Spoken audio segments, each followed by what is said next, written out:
Hey guys, welcome back to the other side of the coin. I want to talk about two topics today. One, not so serious, bit of a laughter, a bit of a fake news to be honest. And the second one, a little bit more serious. And I want to really, dive deep into this situation and try and understand, what is actually happening here and get an objective perspective about the whole matter as opposed to being very emotional about it. So first of all, guys, the more sort of relaxed news is about Haaland, Erling Haaland. Now, in the last 24 hours, someone in social media, in football Twitter that is, came up with the particular information that Fabrizio Romano, who is the transfer guru, has got his own podcast now. It's called Here We Go podcast.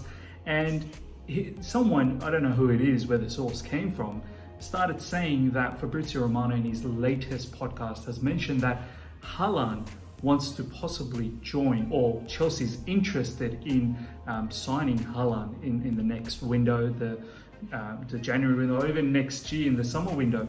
And it absolutely did the rounds in social media. It's become viral.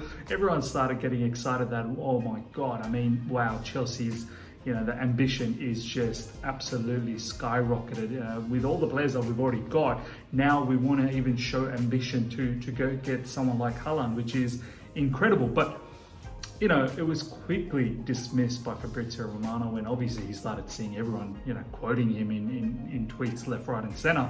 And he pretty much came out and said, I didn't say that at all. And he then categorically went on another particular tweet in a response to someone else's tweet saying, this is not true. That's not what I said. Haaland is not someone that Chelsea is looking to purchase, or that he's interested to join or anything like that. It's completely rubbish accusations. So it just shows that we've got to be very, very careful as to what we hear and what we say and whatnot. But interestingly enough, like if we just take that situation just for a moment and try and sort of make, I suppose, let's entertain the fact for a second to see, if it was real. How do you fit someone like Haaland at the moment with the kind of players that we already have? Werner, Kai Havertz can play up top. We've got Tammy Abraham. If someone like Haaland comes in, which is fantastic for the club, don't get me wrong, I would love to have someone like Haaland. I think he's an exceptional striker with unbelievable talent in terms of pace, power, technical ability, shooting ability. It's just he's a devastating striker. He's got unusual sort of strengths that I don't know, I've not seen in a particular striker. So, it would be fantastic to get someone like Haaland, but at the same time, it's not someone that we could possibly fit at the moment without letting go of many players, likes of Tammy Abraham, likes of many other players possibly as well. So, look, as great as it is to entertain the thought that, it would be so fantastic to have a player like Haaland, but I honestly can't see how Chelsea gets him. Even if you think about having someone like Werner and Haaland playing together, then someone else gets hurt in the wings in terms of Pulisic or Ziyech or Kai Havertz. You can't put all of them at once. I really don't think you can. It would need some massive defensive restructure to accommodate for all of that. But yeah, that's a little bit about that, which is a bit of a non-story, but at the same time did the rounds in Chelsea football Twitter. Now what I want to talk about, and really take this next few minutes in this video and really talk about this particular issue that's becoming a bit of a massive talking point in Chelsea community, which is about the whole Mason Mount abuse, hate, whatnot. Simon Phillips came up with a particular article in the last 24 hours for The Athletic, talking about this particular issue, how he doesn't understand why he gets so much hate, the abuse. Mason Mount's loved by Frank Lampard, by Gareth Southgate for England. And look, first of all, what I want to say is that I want to take a non-emotional sort of objective view about this. First of all, I want to say that any hate, any abuse on a particular player is wrong. It's categorically wrong. There is no two ways about it.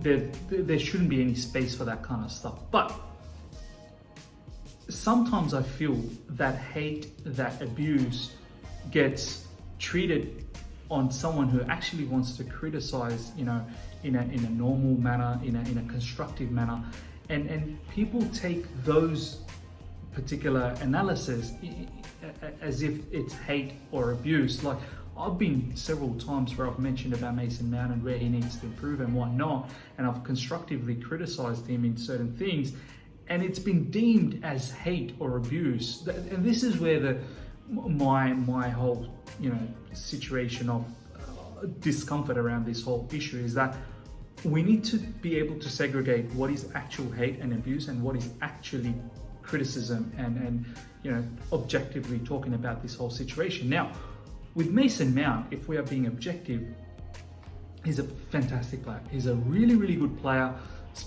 of course, for Chelsea and for England, but he definitely has his lackings as well. He's got a lot to improve, and I know he's young, and of course he's going to have a lot to improve. We can't expect a finished product from Mason Mount at this young age. I think he's 21.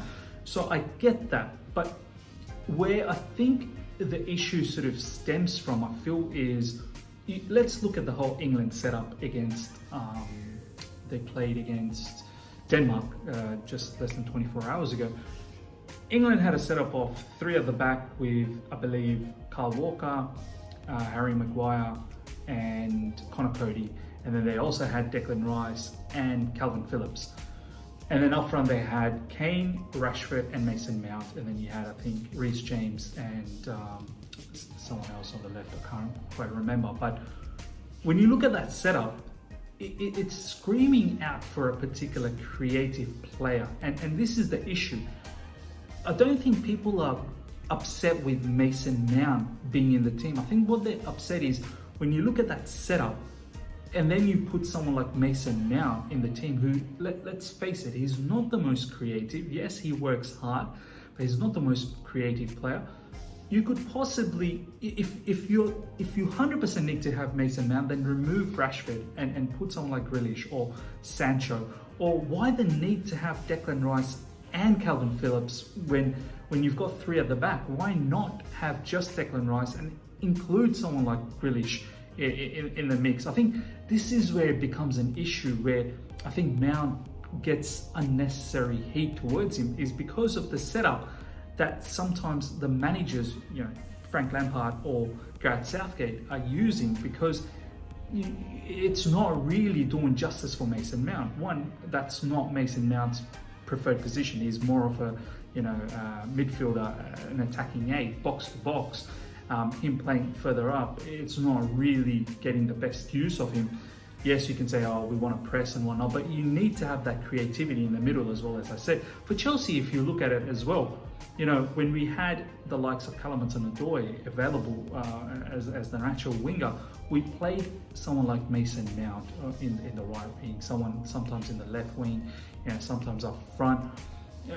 When we have players to do that, now I think this is the issue, where Mason can be part of the team, but don't sort of plug him wherever and whenever you need him to sort of be, just to sort of fit him into the team. Have him in the team in the position that he, completely plays well in, and then have the proper players in the positions that we need to have, the natural players in those positions. Jack Grealish, whether it be Jack Grealish or Callum Hudson-Odoi, just play the natural players in the position, and then also include Mason Mount.